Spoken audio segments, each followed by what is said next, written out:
الحمدللہ رب العالمین والصلاة والسلام علی سید المرسلین اما بعد۔ بہت ہی افسوس سے کہنا پڑتا ہے کہ کچھ واعظین اور کچھ خطبہ دینے والے ایسے لوگ ہیں جو اپنی تقریروں میں عجیب و غریب واقعات بیان کرتے ہیں، جھوٹے خواب بیان کرتے ہیں، من گھڑت روایات بیان کرتے ہیں، نبی علیہ الصلوۃ والسلام کی طرف ایسی ایسی حدیثیں منسوب کرتے ہیں جن سے آپ لا تعلق ہیں، بری و ذمہ ہیں، اور ایسی ایسی باتیں منسوب کرتے ہیں جن کی وجہ سے اسلام بدنام ہوتا ہے۔ اور یہ کام نبی علیہ الصلوۃ والسلام کی ان احادیث کے بھی خلاف ہیں جن میں آپ نے فرمایا ہے کہ من کذب علی متعمدا فلیتبوأ مقعدہ من النار، جو جان بوجھ کر میرے اوپر جھوٹ بولے، میری طرف ایسی بات منسوب کرے جو میں نے نہیں کہی، تو اس کا ٹھکانہ جہنم ہے۔ اسی لیے علماء کرام نے ایسی کتابیں لکھی ہیں جن کتابوں میں وہ روایات جمع کر دی گئی ہیں جو روایات من گھڑت ہیں، خود ساختہ ہیں،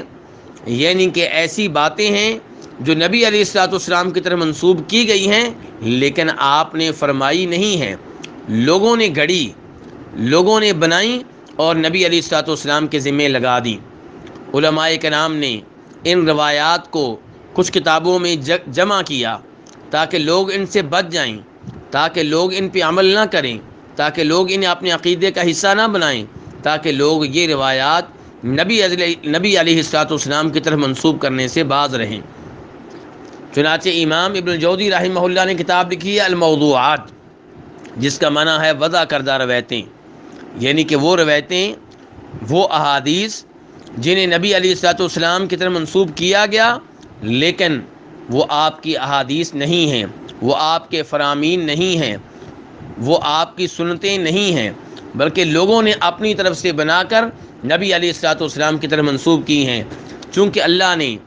اس دین کی حفاظت کا ذمہ لے رکھا ہے، اس لیے اللہ نے ایسے علماء کرام پیدا کیے، ایسے محدثین پیدا کیے جنہوں نے کھرا اور کھوٹا الگ کر کے دکھا دیا، جنہوں نے صحیح حدیث کو الگ کر دیا اور وضع کردہ من گھڑت خود ساختہ روایات کو الگ کر دیا تاکہ لوگ صحیح حدیث پہ عمل کریں اور من گھڑت روایات سے دور رہیں۔ ان روایات میں سے جو بیان کی جاتی ہیں اور ان کا حقیقت سے کوئی تعلق نہیں ہے، ایک روایت وہ ہے جو چند دن پہلے اردو زبان کے ایک مشہور و معروف خطیب نے بیان کی ہے۔ وہ اپنی ایک تقریر میں فرماتے ہیں کہ اماں حوا اور آدم علیہ السلام کا نکاح خود اللہ رب العزت نے پڑھایا، اور اللہ رب العزت نے اس موقع پہ آدم علیہ السلام سے یہ مطالبہ کیا کہ وہ اماں حوا کا حق مہر ادا کریں۔ آدم علیہ السلام نے پوچھا کہ حق مہر کیا ہے؟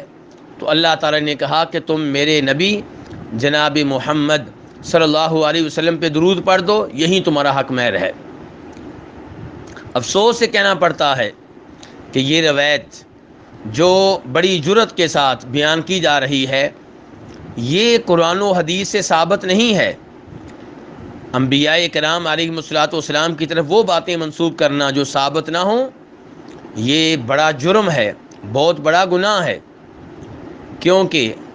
انبیاء کرام علیہ الصلوۃ والسلام اللہ تبارک و تعالیٰ کی منتخب کردہ ہستیاں ہیں، یہ کوئی عام لوگ نہیں ہیں۔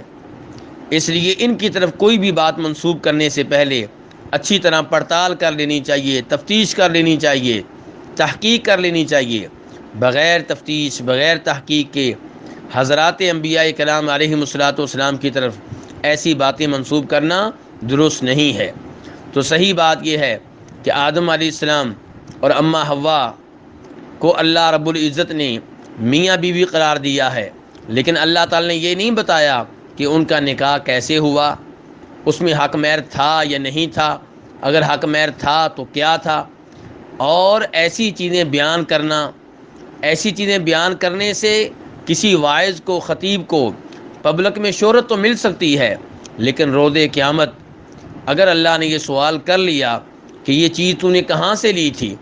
دلیل کیا تھی، تو پھر شاید جواب دینا مشکل ہو جائے۔ اللہ رب العزت ہم سب کو ہدایت دے اور ہمیں وہی چیزیں بیان کرنے کی توفیق دے جو قرآن و حدیث سے ثابت ہوں، اور اللہ رب العزت ہمیں خطبہ دینے سے پہلے تقریر